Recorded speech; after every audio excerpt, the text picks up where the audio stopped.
This is very concerning. The president does have mild symptoms. Concerns across the world. President Trump and the First Lady test positive for the coronavirus. The number of people that could potentially be exposed and at risk of contracting this virus is significant here. How leaders in the U.S. and around the world are reacting. The implications it could have for the upcoming election. The American people can rest assured that we have a president that is not only on the job, will remain on the job.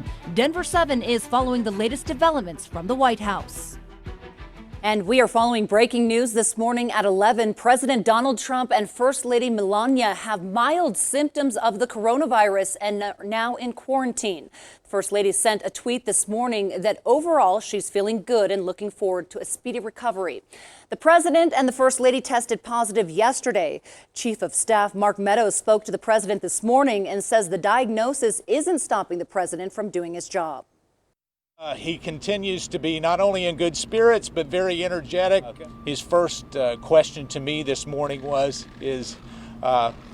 the economy doing? How are the stimulus talks going? Meadows says the president's doctors are expected to give an update on his condition sometime today. The president's 14-year-old son, Barron, has tested negative for the coronavirus. So has Vice President Mike Pence and the Second Lady. And Democratic presidential candidate Joe Biden, who debated President Trump on Tuesday, also tested negative. The White House is doing contact tracing on people who have been in touch with the president. The president's diagnosis is sending shockwaves around the world and is upending the race for the White House. Elizabeth Schulze is in Washington with the latest. The President of the United States in quarantine today after revealing in a tweet overnight he and First Lady Melania Trump tested positive for COVID-19. President Trump's physician releasing a statement around 1 a.m. saying both were well at this time, without saying if they were experiencing symptoms. The First Lady adding in a tweet later, "We are feeling good." The announcement coming hours after news broke one of President Trump's most trusted aides, Hope Hicks, had tested positive. Mr. Trump reacting last night prior to confirming his positive test results. I spent a lot of time with Hope, and so does the First Lady, and she's tremendous. President Trump had traveled with Hicks to the debate in Cleveland Tuesday, and she was seen boarding Marine One without a mask on the way to the president's packed rally in Minnesota Wednesday. Hello, Duluth. Thank you. Top aides telling ABC they observed the president not feeling his best after the rally, saying he appeared to be exhausted and fatigued. The president does have mild symptoms. Now, more questions and answers about what comes next for the president, who has downplayed the severity of the virus. It affects elderly people with heart problems and other problems. If they have other problems, that's what it really affects. That's it. It affects virtually nobody. Trump, at the age of 74 and overweight, has repeatedly said he feels no vulnerability to the virus, even making fun of his Democratic opponent Joe Biden for wearing a mask. But today, even the most protected man in the world could not be shielded from the virus that has claimed the lives of more than 207,000 Americans. Joe Biden, who was on stage with the president without masks during Tuesday's debate, wishing the president and First Lady a swift recovery on Twitter this morning as we await the results of his own COVID test. With just 32 days until the election and the president trailing in the polls, his campaign already canceling rallies, the CDC recommends that anyone who's come into close contact with someone who's tested positive for COVID-19 quarantine for 14 days. In Washington, Elizabeth Schulze, ABC News. And again, Joe Biden testing negative for coronavirus today. The president has had a busy travel schedule campaigning for the election. He says on Tuesday he tested negative ahead of the first presidential debate. On Wednesday, he participated in a private fundraiser event and hosted a rally in Minnesota before returning to Washington. And then just yesterday, he participated in a roundtable event with supporters in New Jersey. No word on how close these interactions were. This morning, one of his campaign advisors, former New Jersey Governor Chris Christie, said no protective equipment was used while preparing for the debate. No one was wearing masks in the room when we were prepping the president during that period of time. The group was about 5 or 6 people in total. Christie says he tested negative Tuesday, but plans to get another test today to make sure he's clear. He said he did not notice the president or Hope Hicks showing any symptoms. And the president's diagnosis comes just after the first presidential debate, and the coronavirus was one of the topics covered by the candidates. As Denver7's Micah Smith explains, the president has been downplaying the pandemic.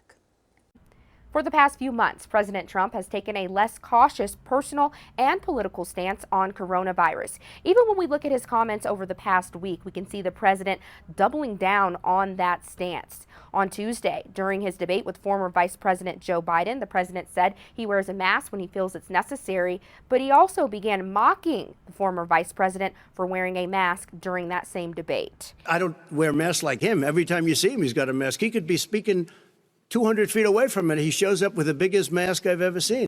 The president has also admitted to downplaying the virus, saying he was trying to avoid panic. The president has held rallies that go against his own White House coronavirus guidelines, and on Thursday he made comments alluding to the end of the pandemic. We're on track to develop and distribute a vaccine before the end of the year, and maybe substantially before. And I just want to say that the end of the pandemic is in sight. President Trump was pretty confident that a vaccine will be ready to distribute around Election Day, but other members of the Trump administration say it could take months. Reporting in the newsroom, Micah Smith, Denver7. CNN is reporting neither the Trump campaign nor the White House alerted the Biden camp about possible exposure. The head of the Commission on Presidential Debates says he has no comment on the future presidential and vice presidential debates right now. Former presidential candidate and Trump supporter Herman Cain died from the coronavirus back in July. He attended a Trump rally in Oklahoma without a mask and tested positive days later. He was just 74.